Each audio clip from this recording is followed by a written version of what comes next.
armas rahvas.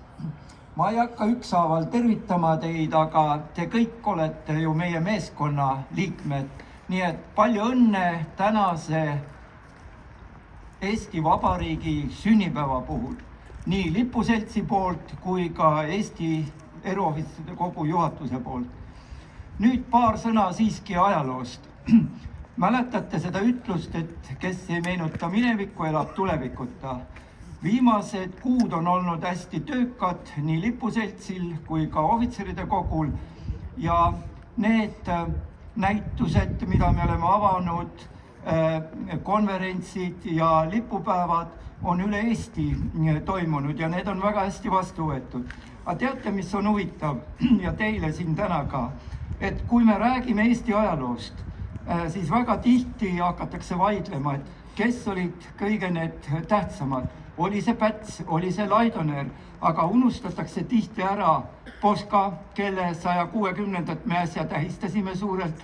Unustatakse ära Otto Strandman, kelle 150. me 2 kuud tagasi tähistasime pidulikult.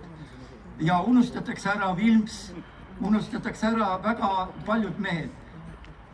Daamid ja härrad, Eesti Vabariik sündis meeskonnatööna.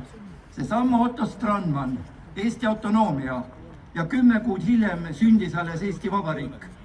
Nii et meenutagem ja mõelgem sellele, aga kui me jõuame tänapäeva, siis ma tahan öelda, siin on täna Jüri Ratas, kunagine Tallinna linnapea, et Jüri Ratas ja tema meeskond taastasid sellesama Jaan Poska maja, kus praegu on juba üle 100 000 inimese käinud ja mis äsja tuli nüüd taas remondist välja.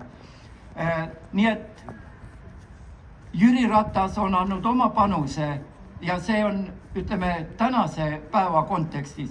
Aga kui me vaatame siia parki, siis mul on hea meel siin esineda juba sellepärast, et Jüri Uppin, teine Jüri, tema meeskond pani aluse selle pargi loomisel ja siin me nüüd täna oleme juba aastakümneid selle lõkke taustal ja meenutame seda lugu. Nii et tänu sellele meeskonnale olgem ka tulevikus meeskonna niisugused liikmed ja töötagem. Ja kui te näete neid liputoimkondi, Eesti lipuselts, Eesti koolide liputoimkonnad on suure töö ära teinud, Eesti ohvitseride kogu, nii vanad kui noored on ühes rivis. Nii et aplaus ka neile ja täna ma vaatan, Tallinnas on palju rohkem juba lippusi väljas. See ongi nende viimaste aastate töö, et eestlased pangem lipud välja, mitte ainult laulurevolutsiooni ajal 30-40 aastat tagasi, vaid ka nüüd.